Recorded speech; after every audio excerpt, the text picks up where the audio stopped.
Asthma is a condition that affects many children. Actually, more than 10% of children have that.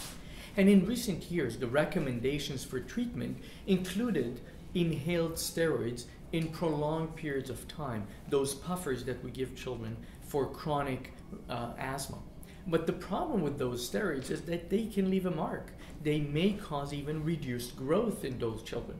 So a new study published in the New England Journal of Medicine in November 2011 may be very promising. What the investigators did is that they looked prospectively on two groups of children. They randomized the children into one of two groups, and it was what we call a double-blind study, so good methodology.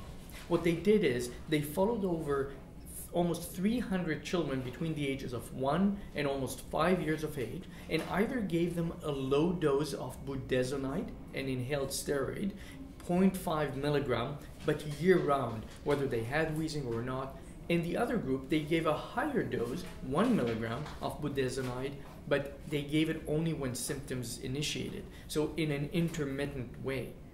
What the results were after 12 months are quite fascinating.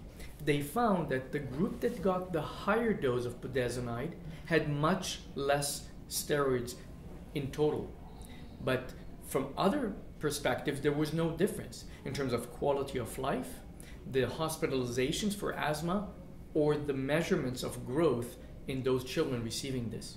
So it may be that in the future, with much more information and more studies on the topic, we may change the way we recommend inhaled steroids for children with consistent and chronic asthma, and we may suggest to give a higher dose of steroids, but in an intermittent way.